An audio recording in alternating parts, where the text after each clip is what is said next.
Hello, everyone, and welcome.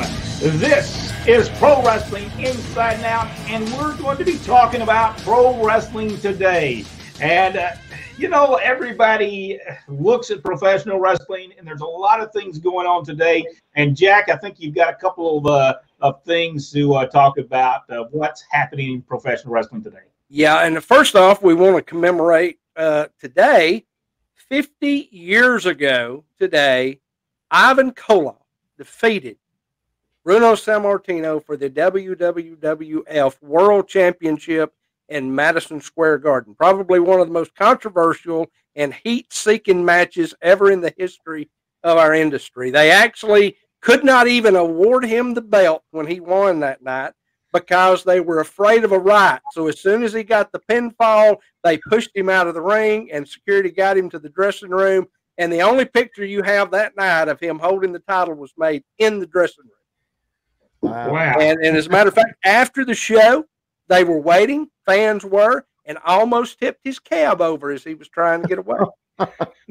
So we want to commemorate that. And, of course, Ivan was inducted into the Pro Wrestling Hall of Fame back in 2011. A lot of people want to talk about how Vince has ignored him for all these years, which he has.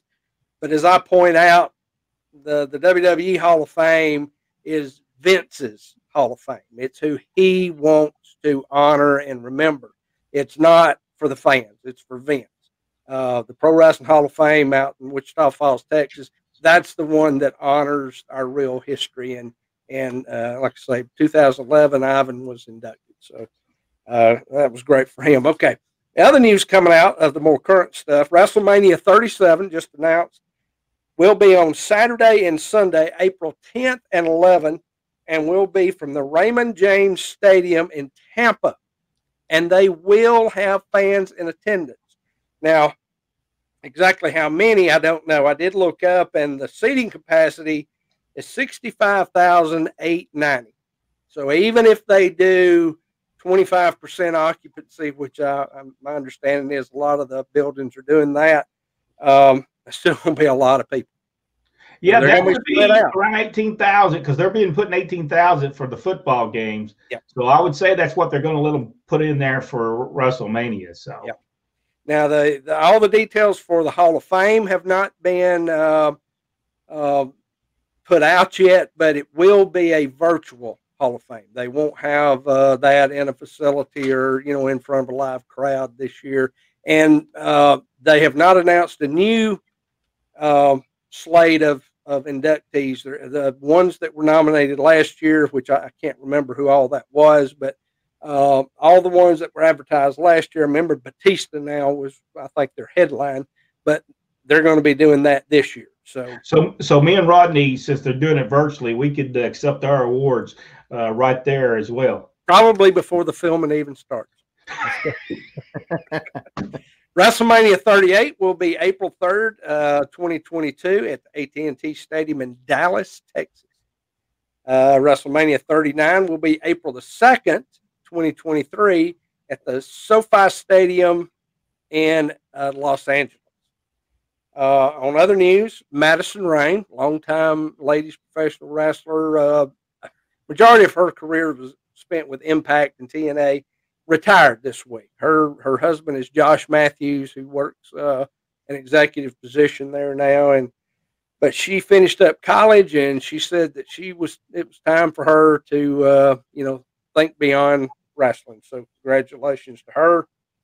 Impact Wrestling had a very controversial match this past weekend with Ethan Page, who was that was his last match with the company. In fact, he issued an apology to the fans for the match that he was forced to be a part of. Whoa. It was a what do you call it? The theatrical type match.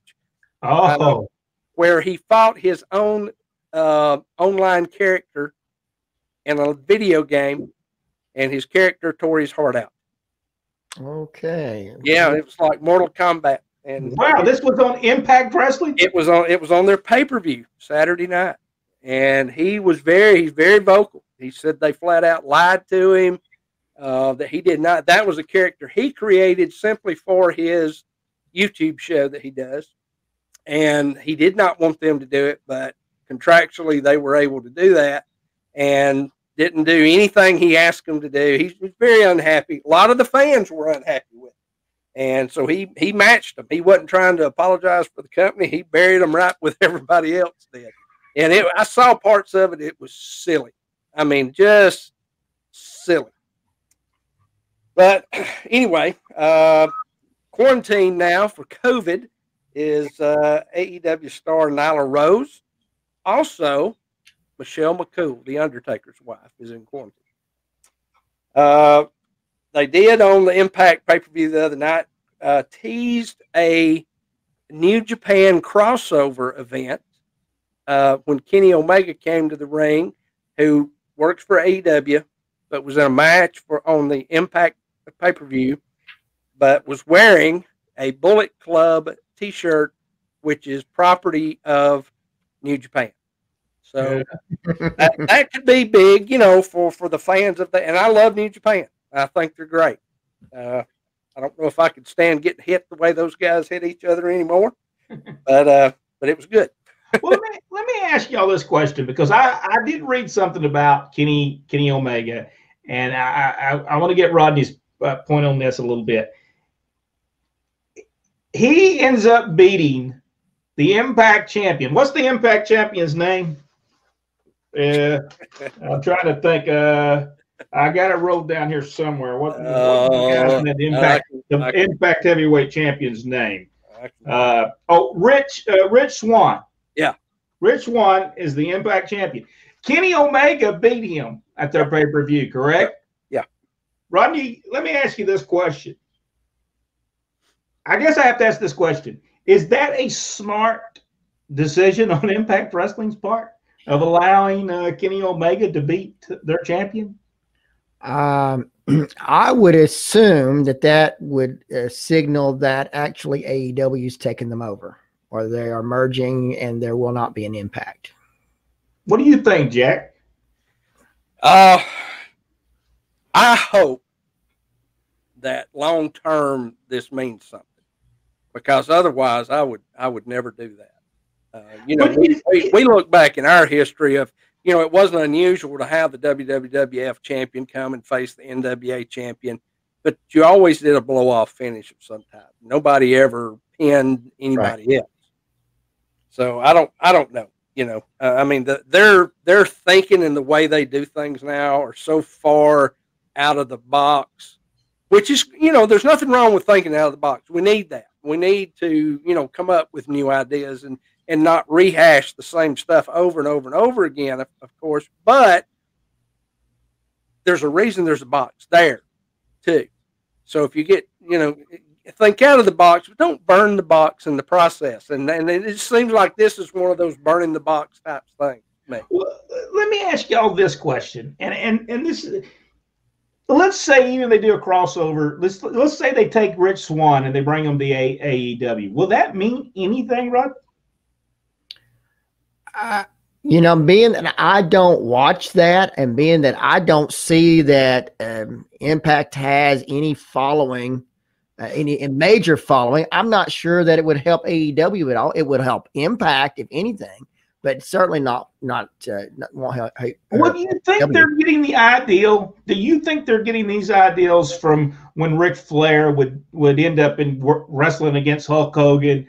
Is this where they're getting the idea? The only problem was Ric Flair was a major star that was going against another major star in the WWF as Hulk Hogan. Rich Swann is not a major star, so I don't know that it will help them any. I mean, maybe I'm wrong. Maybe I'm not maybe for the diehard wrestling fans. Well, I said this when they first started coming up with this stuff. This is better for Impact Wrestling than it is for AEW. Because AEW comes close to 1 million viewers a week. I think they topped it one time at 1 million, but not since then. Impact gets about a quarter of those ratings, for their product. So, it's like Big Brother coming over and helping you win the game. But that's only working if Big Brother's able to actually knock the ball out of the park. So, So yeah, I don't know that, you know, I don't see how it's helping them. I understand what they're doing and why they're doing it. You know, Tony Khan is wanting his thinking is, hey,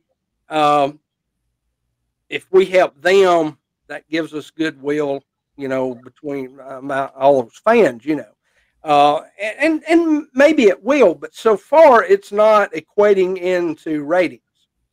And to me, the bottom line is that, you know, I think AEW has their heart in the right place a lot of times, but I think there's too many monkeys trying to drive the car, and the lead monkey, Tony, doesn't understand how the gas pedal works. He just pays for the gas. So. All right, but by the way, Impact Wrestling has got 2 new commentators. They're going to be Matt Striker and D'Lo Brown. Yep. All right. Now I like Matt Striker. Matt Striker is really, really good.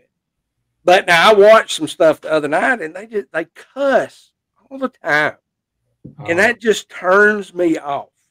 And, you know, and you know, I was in the Army. There's nothing you're going to say that I haven't already heard and probably said it sometime in my life. But I don't want to watch wrestling and hear that. To me, that devalues what we've built.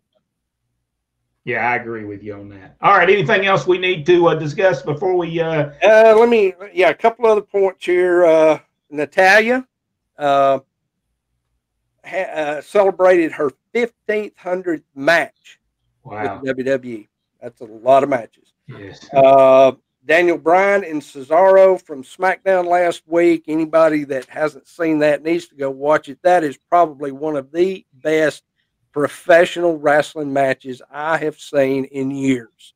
Those guys told a story and had that crowd. I know virtual, and I know they pump the volume up when they want to or whatever. That was a great match. That was a great match. And then lastly, Young Rock is a new TV series about the life of The Rock, Dwayne Johnson. Wow. And it debuts on NBC on February the 16th. And, of course, it's very heavily, part of it is professional wrestling. I saw some clips from it yesterday. Some great stuff. Just some really good stuff there. All right. If you like this video, give us the big thumbs up and subscribe to the page and go one step further and hit that notification bell. And we'll see you on the next episode of Pro Wrestling Inside and Out.